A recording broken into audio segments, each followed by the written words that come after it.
Hello, welcome to another episode of Unlocked. I'm Scott. Today we are talking to Jennifer Chapman, and her story is pretty unreal. I honestly can say that this is the first time I've ever interviewed somebody with this literal of a movie story. So any of you people out there that want to make a movie, here, make it on Jennifer, because she not only lost her mom at the age of 11, which shaped her when her mom was 34 years old. But when Jennifer was 34 years old, she experienced something else that dramatically changed her life. And it's just crazy that it happened at the age of 34. In the midst of all the success she was having as a sale in corporate sales and all the things she was doing, this one thing happened to her and it shifted her entire life. And I'm saying that dramatically because it is dramatic. All right. So she is the founder of Just Commit Coaching. And she at Just Commit Coaching offers one-on-one coaching programs for career professionals who are just surviving, go from feeling depleted physically, mentally, emotionally, to thriving by embracing their inner warrior. And that's what she does because she has done it herself. So without further ado, let's get on with this interview with Jennifer. Check out this story, y'all.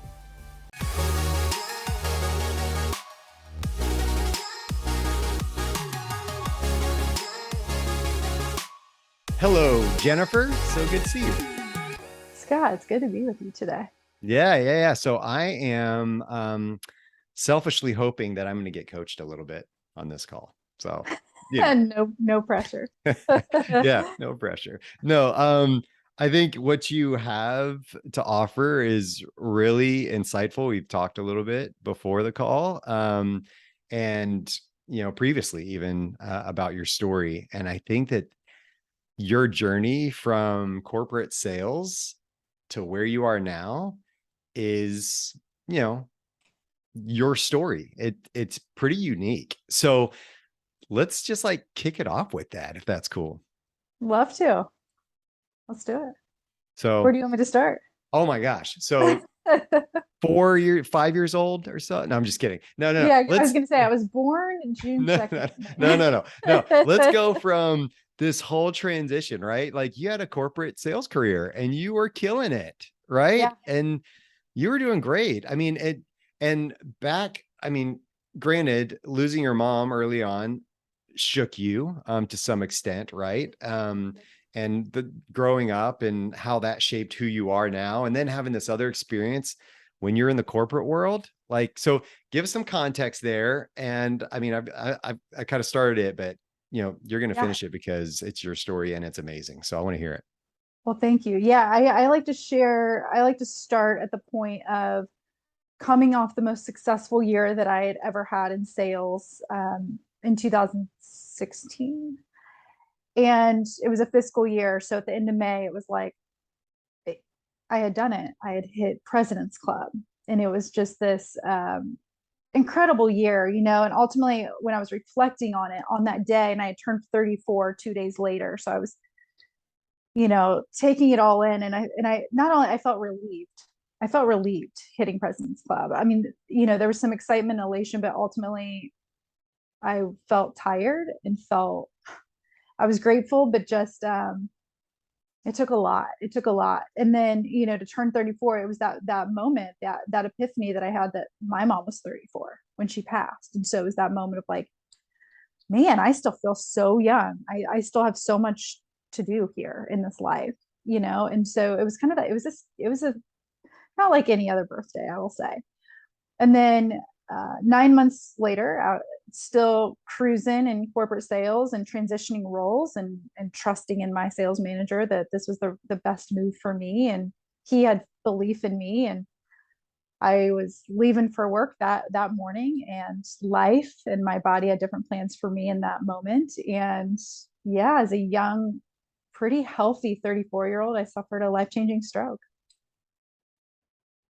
Boom. Yeah, That's huge. it was Like huge. that is not very common. Do you know any statistics? What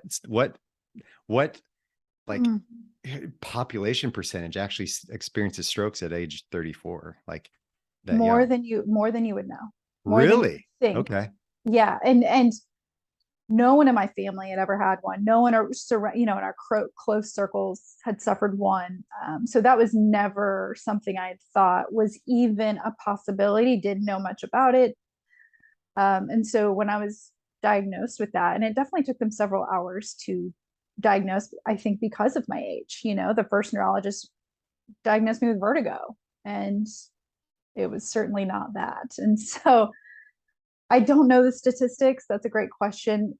But also in the last 5 years, me being connected with so many other young stroke survivors. I mean, I think because I'm so hyper aware, I see and hear about it often, very often.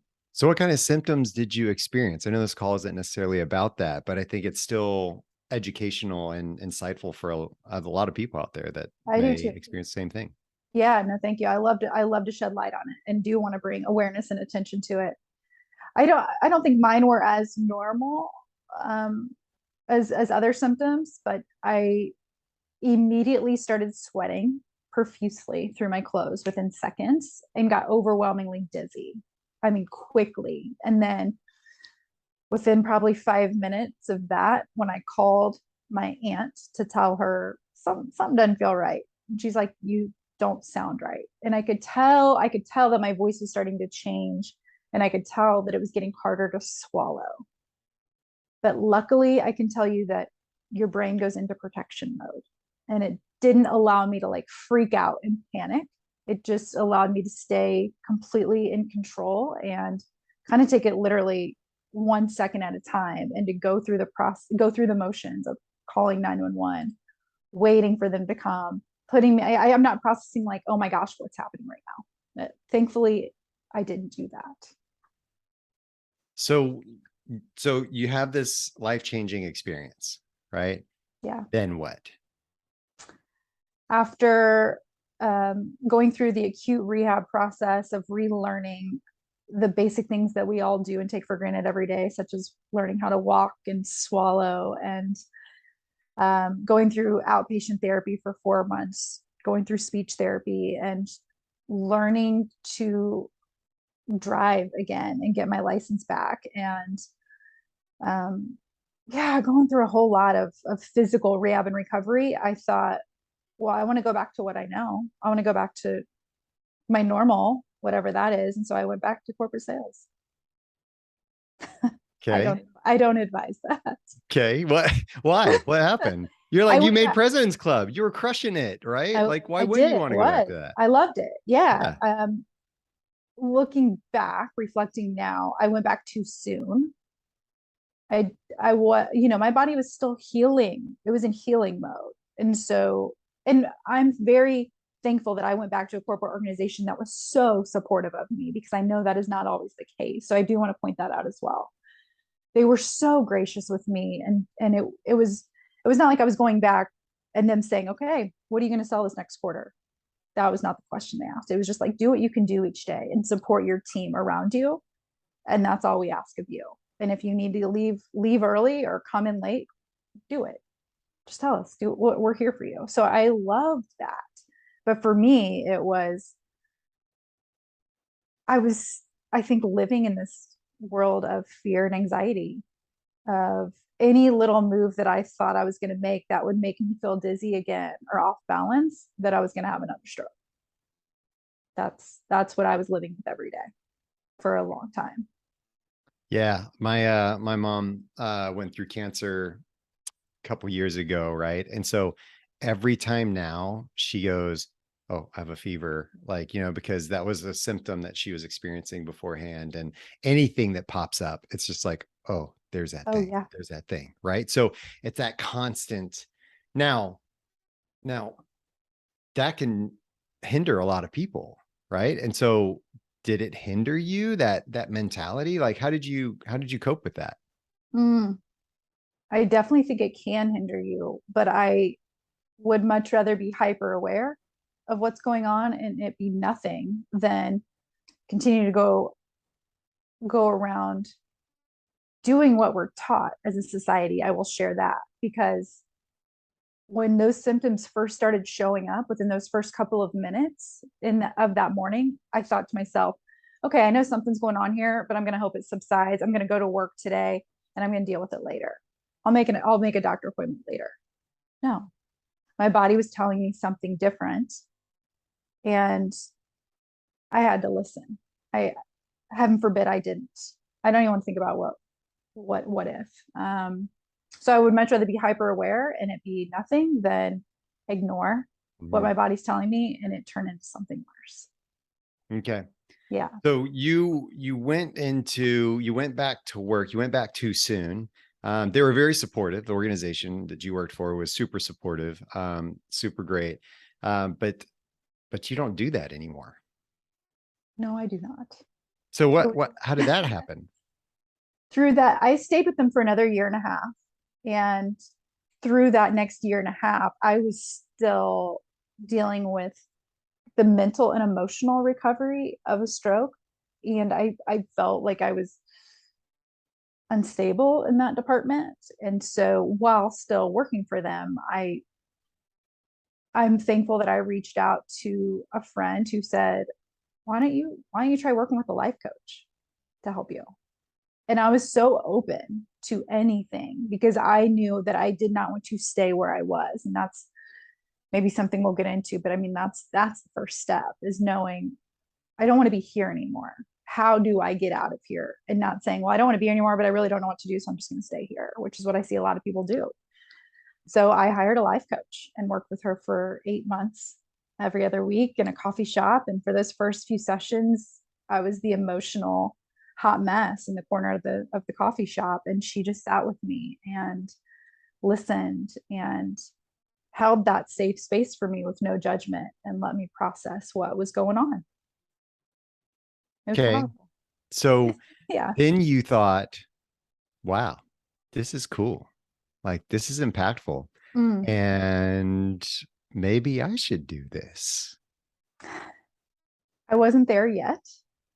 She told me that I was going to be a coach before I believed in myself enough to want to be a coach.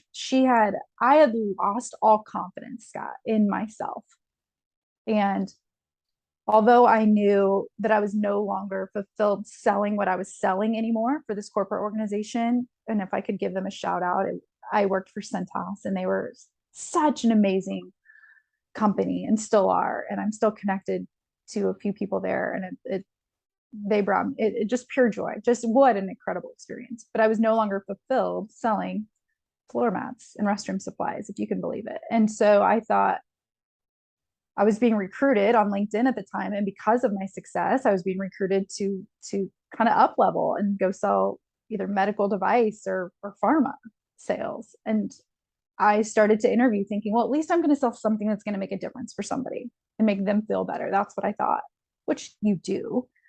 But I didn't, going through interview processes with those companies, I wasn't thinking like, yeah, it's the same. You're still in sales. You're still doing the grind. The expectations are sky high. And it was a blessing in disguise that when I was looking for my next move, that, I made it all the way through the process with a huge med device company. And it was in that final interview that was a 2.5 hour long interview, toughest interview I've ever had, that it was the first time outside of my circle of family and friends and Centos family that I had shared, when he was asking me about my life experience, that I had suffered a stroke.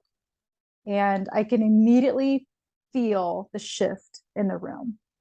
I could feel my confidence leave my body. Like, should I have just said that? Do I regret just saying those words? Is that what's going to keep me from getting this job? And obviously it wasn't specific, like, we're not going to hire you because of this, but I could feel it. And sure enough, the next day I got the call and they didn't move forward with me. And yeah, I was disappointed because I'm a competitive person. I want to win. I cared. But what a blessing in disguise that didn't work out. Okay. So then that little voice in the back of your head popped in from your coach? Not yet. Not yet. Okay. No. Keep us going. Let's go. Yeah, not yet. I said yes to my college roommate at the time, had created 5 years before that a home health company. She created the non-medical division of it. There was a skilled side as well, meaning PT, OT, and speech, and then the private duty side. And so she's like, hey, we're growing. Do you want to come over here and be our marketer for the city of Indianapolis? So I'm like, this I can do. This I can do because there was no more corporate expectation or pressure or stress. And I really felt like, yes, although we were selling what we had to offer, for me, it was more about, we're just educating people. We're just educating people who we are, what we do, and why we do it. And it was good for a while. It was good. And then, a thing called the pandemic hit in 2020. And when I couldn't leave my house, I took advantage and just started learning and training and dabbling into what could I really do this? What can this look like? Who am I meant to serve here? And so I started going through some trainings and programs and investing in me. And then in 2021, last year, I went through a year-long coaching certification it's called ICM, Institute for Coaching Mastery, with Alyssa Nobrega, one of the most incredible human beings that I know. And man, was it the most transformational experience for me personally. We can talk about that, but it was quite healing for me. And now I'm a certified life coach and ready to serve others now at wherever I'm meant to serve and share and help and contribute is what I know I'm meant to do. Okay. Okay, before I ask that question, what do you take away from all this? What's the big aha from this transitional journey that you've been through to where you are now? Love that question. The big aha for me happened while I was working with my life coach. And it gives me chills to think about it right now, that my mom was 34, right? When she passed, she didn't make it. And I was 34 and I made it.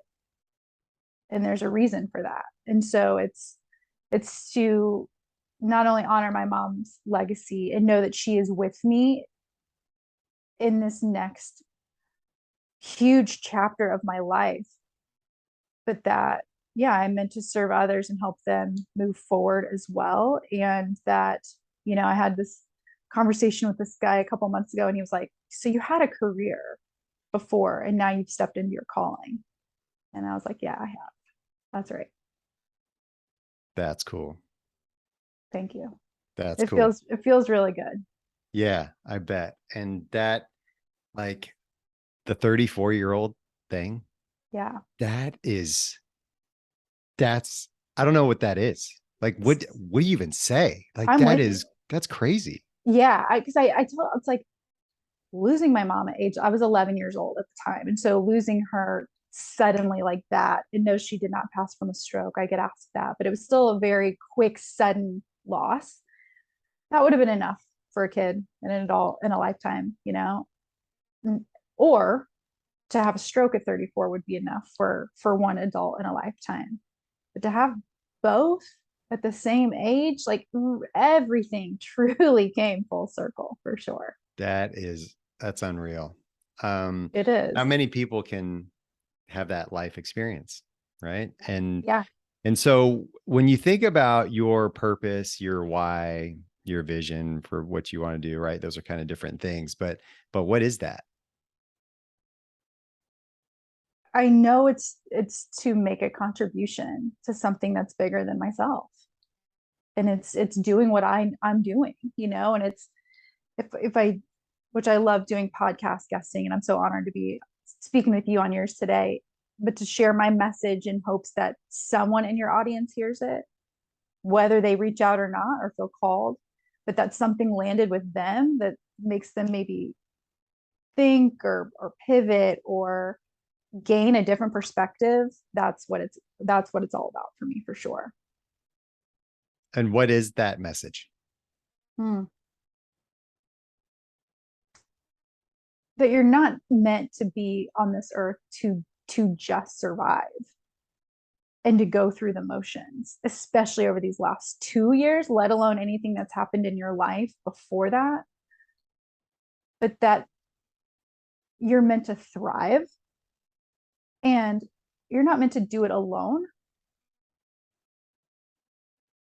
but you have to be willing and wanting to know what's on the other side of that comfort and that safety, that, and maybe that's all that you've known up to this point. But there's so many people that have reached out saying, on the outside, everything looks really good, right? I've got a good paying job. I've got the spouse. I've got the kids. Like, life looks really good, but is this it? Am I truly fulfilled? Is this all that I am meant to do for the rest of my days? I don't think that it is, but what do I do? Where do I go? How do I do it? And are they willing to look and seek and explore and be curious and be open? Where I feel like, you know, you know, my dad's generation, and they saw things one way. And so it's up to us.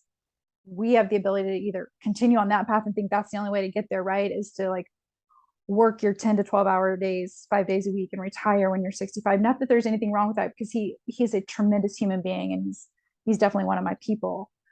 But I just see that it can be done a completely different way. Mm-hmm. And I'm willing to know what that is and look for it. And I want to help other people do the same if they want to. That's cool. So let's talk a little bit about this topic of this trigger word for you that came as a result of your stroke, right? What did people call you? And innocently, right? Innocently. They kind of would just say it because we say it in society. But what's that term that they use when they would describe you? Yeah, when I've been interviewed or being on a podcast or being just in general conversation, they would say that I'm a stroke victim. And I cringe. What a trigger word that is for me. Because I immediately thought, every time I hear it, and it still happens, and like it's very unintentional, but it's like, no, I would only be a victim if literally the stroke took my life, or I adapted a victim mentality, which is what unfortunately many stroke survivors have taken on. I see it in the Facebook groups that I'm in, and it hurts my heart to see it, that when they say like, I miss the old me. I just want to go back to the old me. I want to go back to the way things were. And it's like, until you realize that's never going to happen, you will stay stuck right where you are. And so then it made me think, wait a second, this is so applicable across the board, because I will be fully transparent and admitting that I've played the victim role. When I was in corporate sales, coming off the most successful year of my career, I call it like that President's Club hangover, or that success hangover, where you're it took a few weeks to kind of to bounce back and kind of start to get in the flow again of selling and the grind of going to so many accounts, so many calls, so many stop bys, all the things that go into it. And I started to like blame other things outside of myself, because I didn't know then how to properly do that, to like look in the mirror. And then especially over these last 2 years, man, I see it more than ever. Blaming so many things that are outside of your control. That's a huge takeaway for me, is control your controllables, which is what I always heard from my sales manager. And I loved that, because then it applied to corporately. Could I control what happened during the sales meeting? Only so much of it. What I said, my actions, my attitude, my effort, that's it. I couldn't control what their decision was going to be. And so I see that's a huge, conversation for me, and a huge topic that I'm seeing myself talking to more and more people with today, and how to shift from a victim mentality into what I call warrior mentality. So how did you make that shift? So from the victim, I'm a stroke victim, to I'm a stroke what? Like what was stroke warrior, stroke survivor? I'm more than a survivor. I'm very thankful that I have this massive competitive streak within me. And so that's what helped me excel in my physical recovery first. I think the first time I realized, like, okay, I just want to be better than I was the day before. I want to do a little bit better than I was the day before. And that was like a no-brainer for me personally. It's not that way for everybody. But that's what helped me just kind of not compare where someone else was in their recovery, but just controlling what I could control, which was, can I be 1% better than I was yesterday?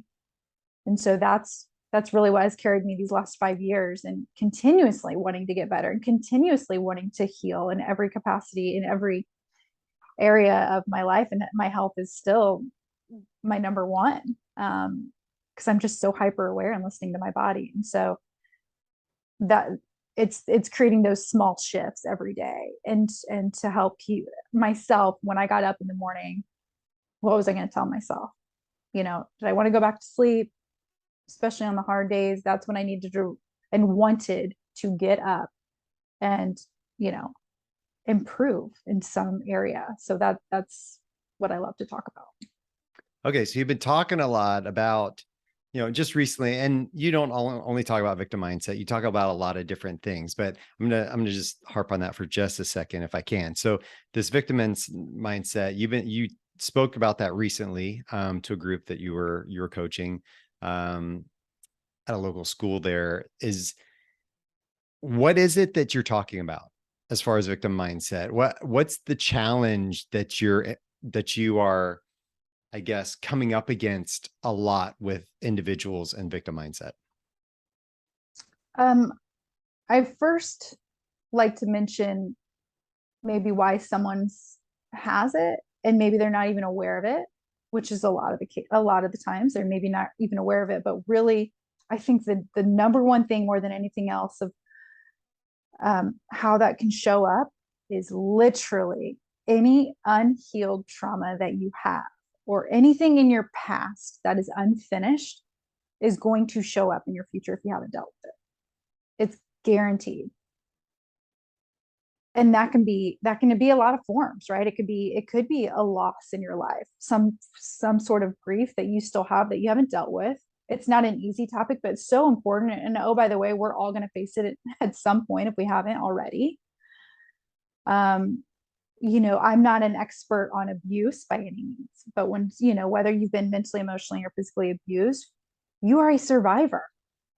I don't even want them to feel like they've been called a victim unless they adapted their own mentality in that, and that they haven't overcome that. And by the way, the only way to overcome any of this is to go through it. That's what we're not trained to do as human beings. That's what I've learned, is that you numb it, you resist it, you bury it, you mask it. You don't want to deal with it. What are we so afraid of when we deal with it? Why do we not want to know what's on the other side of our life experiences, the tough ones? Those are what make us. That's what I wholeheartedly believe. And so many of us, whether it was before 2 years ago or through these last 2 years and the hardships that we've all faced, is don't let those define you. They're definable moments. My experiences in my life are definable experiences, but I'm not going to let them own me. That's good. How do I know if I have a victim mindset? You said sometimes we don't know that we're doing it, right? Or that we have it. So right. What are some signs or some indications that I may be experiencing that, things for us to watch out for? Yeah. One of the bigger ones is blame, right? Blaming lack. I don't have the tools or resources to do my job. I'm going to blame my boss. It was his fault, not mine. I'm going to blame the economy. I'm going to blame my spouse. The people we love the most, it's usually our easiest targets. Not that I would have any personal experience in that, blaming my husband for anything, but that's a big one. Never. Just no accountability, not wanting to take responsibility for anything, potentially overcompensating for something. Those are the biggest things that I see when it comes to victim mentality. And yeah, a lot of those listed right there, most people aren't aware that they're doing.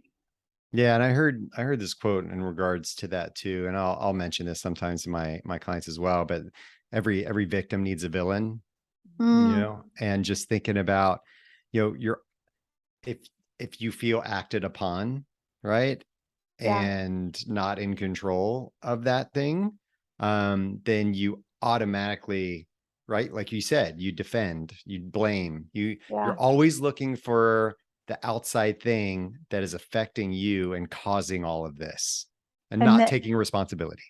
right. And there's a really great book out there that I'm a huge fan of. Dr. John Deloney. I don't know if you're Mm-mm. familiar. So No, I haven't. Mm-mm. he's a Harvard professor. I don't know if he still is, but he wrote a book that came out this summer called Own Your Past, Change Your Future. And he would talk about, there's a lot to talk about, man. I am such a huge fan of his book. Um, but let's say you're frustrated or angry with somebody about something. It's not that person that's the trigger. They're triggering your trigger. So not to go into detail, but like my brother who's awesome, I saw this in him, and he would blame a lot of his relationships with his frustrations, but they were triggering his trigger. He had not yet dealt with the loss of our mom when we were kids. And I knew that because it's been 29 years this week, by the way, that we lost her. And it wasn't until last year that I feel like I was able to fully go there and fully heal.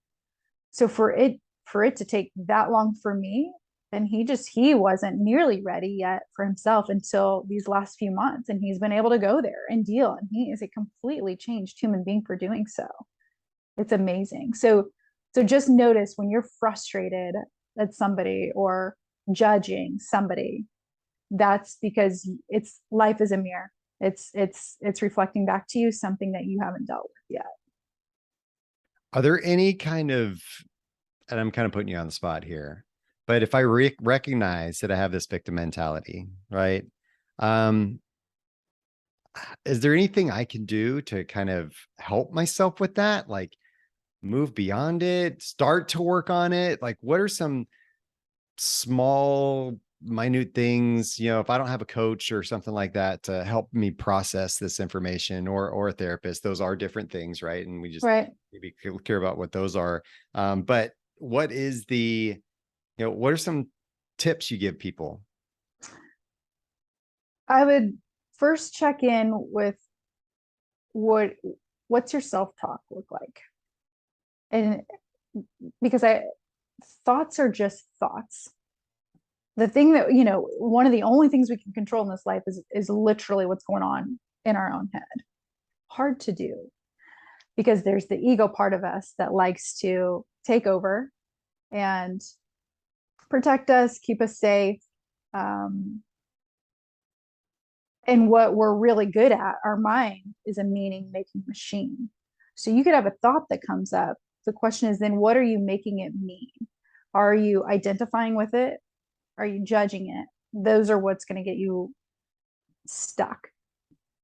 But once you're able to bring awareness to it and be able to see it, you are no longer that thought. If you can see that it's just a thought and that you're not identifying it, not making it mean anything about you, that's a huge step.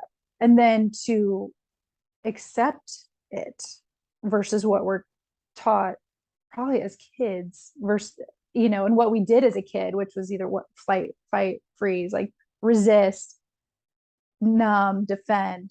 But just see that it's here, accepting it, sitting with it for a minute, that thought, that feeling, the emotion, whatever it is, it's just a part of us. It's not who we are, it's just a small part.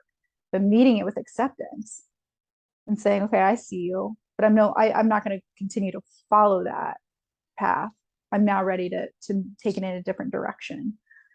But the positive self-talk is huge. So when you notice, for example, saying at the end of the day, like, man, I didn't get so much done on my to-do list. I still have so many things to do. Acknowledge what did you get done? Did you just get done one thing? Great. Celebrate that. I share with people to like celebrate something about yourself every day for who you are, not even necessarily the roles that you play, right? It could be something work related that you want to celebrate. Great. But celebrate the smallest wins are the biggest in life. The small things become the big things. It's practicing gratitude, which I feel like I can't say that enough. And so many people talk about having a gratitude practice, but do you? And do you only on the days that are really good? Or are you able to dig deep and find things that you're grateful for on the tough days, on the hard days? Because there's always something. I don't care if it is that you had hot water in your shower this morning. Celebrate that. Not everybody has hot water in the shower, or that you were able to drive to the store and that's all you did for the day. Great. Not everybody's able to drive to the store. I heard a really good, I was listening to a podcast this morning, John Acuff's podcast, Yeah. on All It Takes Is a Goal. And he had this woman on, and she's also a coach, but she has a really interesting background from military work and stuff like that. But she was all about happiness, right? And she talks about happiness quite a bit. And she said something interesting that kind of fits in with what you just said, right? It's this mentality we have of I'll be happy when, right? I'll be happy when I finish my list. I'll be happy when I can check things off my list and get these many things done per day. I'll be happy when I make this much money, right? Or I'll be happy when somebody meets my expectations that isn't meeting them, right? And instead of the word when, she switches it to while. So she says, I'll be happy while I am working on my list. I'll be happy while I'm making the money I am now and working towards that. I'll be right. And it's just that small switch. It was so smart. And I was like, oh, that's so good. It's So so good. good. And because it's the happiness is within you. It doesn't, it's not external. Just like what I felt like my brother was doing, looking for that happiness outside of himself through a relationship. Your spouse, you want to know how to be happy with or without your spouse. It's not I'll be happy when I get married or get in a relationship. No, can you be happy with who you are without that? And if you do find that mate for you, that's just icing on the cake. But it's all about you. Everything you want and need is within you. And we got to cut out this making it conditional all the time, right? Yeah. We talk about conditional love when we talk about with other Mhm. people, but we do that with ourselves quite a bit, right? Right. It's like this Totally. conditional situation, and it's there already. And that's why the Yeah. show is called Unlocked, right? It's not about, it's not about becoming any, it's about unlocking who we already are, because we That's it. already have that within us, right? And it's just, I think we dam it up, we put it in a box, we close the door on it, and we don't let it out.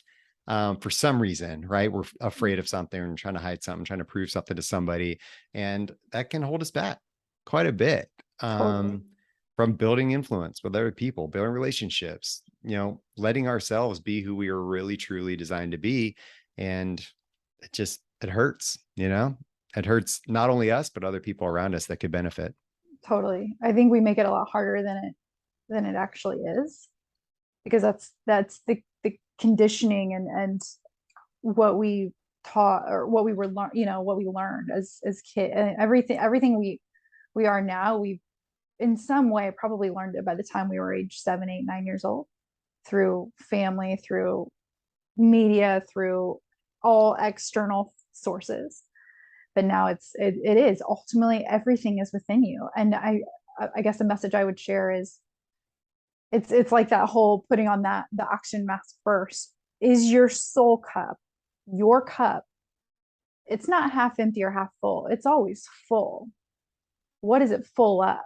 Is it full of joy and happiness and love and contentment and acceptance? Or is it full of emptiness, depression, anxiety, sadness, fear, anger? Because whatever it's full of, that's what's going to pour out onto everyone else around you. And so if you know how to fill your own cup up every day, those small things every day, because that's what you want to spill out into the people around you. Right on. Right on. Well said. This has been so good. This is exactly why I wanted to talk to you. Mm, Right. thanks. And so tell me really quick, why did you choose the name Just Commit for your coaching Yeah. practice? I love my name, by the way. Thank you. And I get a lot of compliments on my name. And so almost 5 years ago, so when I was looking for a new way to, from a physical exercise standpoint, because I used to, before my stroke, I was like a boot camp style workout girl. It was intense. If I didn't sweat through my clothes, it wasn't a good workout. And so after my stroke, I wasn't, my doctors advised against doing those types of workouts. And so I had to pivot and I had to find a new way. And so I found a Pilates studio down the road, and it's called Just Breathe, which I love. But I noticed in every class, she'll say, we're in the most uncomfortable position you can imagine already. And she'll say, okay, we're just going to lift. We're just going to pulse. Just hold. Okay, so we're going to be in a plank and we're just going to hold for 2 minutes. Got it. And she makes it sound so simple. And so when I created this, I'm asking you to just commit to, whether it's a 3 month or a 6 month program with me. I'm asking you to just commit. And it sounds so simple, but there's a lot to it. There's a lot that goes into it. It's ultimately, are you committing to yourself? It's just like the Nike phrase, of course, just do it. It sounds so simple. We're just telling you to just do it, just commit. But there's a lot that goes into it. And I love That's cool. Yeah, it is about that commitment. And it. It is. and it's a mentality thing, right? Are we It going to is. commit to doing that thing and making change and doing the work, right? It's all in the work. It is. It is. My coach was a game changer for me, but it's being able to acknowledge I did the work. I did what she told me to do. She could tell me anything, right? And I could just show up every other week, and I still be seeing her as a coach now. Luckily, she's my mentor and friend now, but that's what I would tell anybody. Like, you have to be ready. Just like if you want to quit something, if you want to quit smoking or quit drinking or quit eating something that's not great for you every day, like it's you have to be willing and ready to do it. I could support you all day in wanting to do the work, but you have to do the work yourself. You have to be willing and want to know what's on the other side of that discomfort, that fear, that safety, which is probably what you've always known. Safety. Safety. It's just nice just to be like, I just like to Totally. stay in my safe place. Jennifer, don't make me step out, you know? That's Um, yeah, yeah. What are we so scared of? The unknown, the fear of the no, unknown I know, I keeps us know. safe. I may be afraid of the fact that I'm not who I thought I was and that, Mm, there's so much more and I have potential to do more. Or maybe there's responsibility that for me to do more. And I like just being comfortable. do you? Actually, no, because I do push myself quite a bit. Actually, you know what? Here's the funny thing, right? Is when you think about that, it's like I do find myself, and that's why I love coaching. I love being coached, right? Yeah, Is so do I. because I love that there's an accountability factor to Yeah. that. And I love that they make me do things that are hard, like, Yeah. and it's like whenever I would go cycling with a friend of mine. And when I cycle by myself, I give myself a pass sometimes, right? I'll like, Sure. you'll be like, yeah, I'll work hard, but yeah, I don't know if I feel really like doing that extra hill climb or whatever. But this guy I used to go with, every time we'd go up to the mountains up in North Georgia, there's a mountain called Brasstown Bald, highest point in Georgia. And he'd be like, here, let's go. And I'm like, oh, dude, again, He's like, come on, let's go. And I'm just like, all right. So I did it every single time. I griped a little bit, but Yeah. it was in that journey that like I got better and I got Hmm. stronger and I got faster. And, I even went by myself one time and he wasn't even there to egg me on. So it was like, Yay. it's that, I think that mentality that we find that, that's what I loved about having somebody on the journey with me or a coach to really help me in that process. Yeah. I feel the exact same way. I wouldn't be not even close to where I am now. Whether I'm a coach or not, I wouldn't be where I am without my coach who helped me. And that, I mean, that's just, I feel like everybody needs somebody. And although I had the best friends and family a girl could ask for when I was going through what I went through, but they could only get me so far.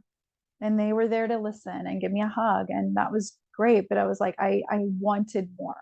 I needed more. And that's why I reached out. And that's what I wish so many other people would just have the courage and be curious and be open to, maybe this is not all I'm meant to do. Maybe I know there's potential in me, and I'm ready to explore and step out of my comfort zone a little bit, because that's where the magic is. So let me ask you really quick. So how somebody gets in touch with you, and who gets in touch with you. Okay. So there's a difference again between somebody who needs therapy versus somebody who wants coaching, life coaching versus corporate, leadership coaching and things like that. Right. So I do a lot of the corporate side of things. You are on more of the life coaching aspect of things. So who needs to come to you, and how do they get in touch with you?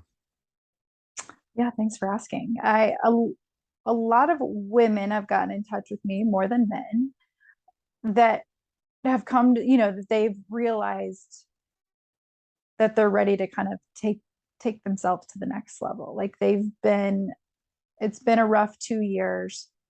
Or maybe it's been something in their past that they haven't dealt with, but they're ready to know that that's potentially what's been holding them back from being able to fully move forward. But it's seeing, like, yeah, like I said, from the outside, things look pretty good. I've got a great, I've got a spouse, I've got some, kids, I've got a job, like life looks pretty good, but something's missing. I feel unfulfilled, and I want to explore what that can be. I want to tap into that. And really, as a coach, it's not only being able to really just hold space for someone that's ready to just get some things off their chest and explore, but it's just all the wisdom is within you. That's what I learned, right? Like my coach, she would just ask the questions to tap into me being able to answer my own questions. Like even in the speaking engagement I did this week at this college, a lady asked a question, and I asked a question back, and she answered her own question. It just helped to like say it out loud and think about it a little, pause a little bit. And so yeah, I would love for more men to kind of be open to exploring, expressing, being vulnerable a little bit more versus holding it in, which is probably what they've done their entire lives. But and that's fine. My husband's one of them. But it's mostly been women, and where they've, maybe lost a little belief in themselves, or some, their confidence, or they're just not at a 10 right now. But what can be an out of 10 look like? That's awesome. And then how do these people get in touch with you? Yeah, so my website is justcommitcoaching.com. Jennifer at justcommitcoaching.com. Email me, check out my site, schedule a time. I do complimentary clarity sessions to just explore, are we a good match for one another? Am I the one to be able to help support you in your next, where you want to be 3 months from now, 6 months from now? I'm on LinkedIn often, so love to connect on there too, and share some content on there as well. So yeah, I love speaking to groups and hosting workshops. So if your team's ready for a little extra encouragement or motivation, I would love to be that person. Awesome. Clarity sessions. That's so good. I love that. We all want that, right? We all want clarity. Yeah, that can be a powerful session in and of itself. Really, it is. I bet. Well, thank you, Jennifer. It's been so cool talking to you. I knew this would be good. I knew you had a lot to offer. So I'm gonna end it here because it's been so good. But again, I just want to thank you. My audience thanks you, and anything we can do to support you, let me know. Thanks so much for the opportunity, Scott. It's been awesome. There were a lot of opportunities for Jennifer to fall back into a victim mindset. But through the coaching she experienced from her mentor, and then coaching people herself, she has learned that there's no strength in resorting back to a victim mindset. How do you go from a career to a calling? How do you make that jump? That's an interesting thing, an interesting transition that we all need to sit there and think about. Most of us have careers. but is it our calling? Is it the thing that we're built to do, the thing that we're designed to do? We're not just here to survive. This life, we only get one. We're not here just to survive. Let's thrive in the space that of which we're in. And that means certain things are going to happen, right, to us or because of us. And we can decide what we're going to do with those things. There are definable moments in our life. And you heard some of those from Jennifer, and it defined who she is now. Every moment you've experienced thus far has defined you. And every moment thus far, every struggle, you've made it through all of them because you're here right now. So let's keep moving forward. Thanks, Jennifer, for all your insights and your glorious story. Good luck to you. If y'all want to find out more about me, you can go to skotwaldron.com. You can research some information that I provide there. I have a lot of free goodies and some other show notes there for you. You can go to YouTube, like, subscribe, comment there, please. Connect with me on LinkedIn. Let's do it, y'all. So thanks a lot for being here on another episode of Unlocked.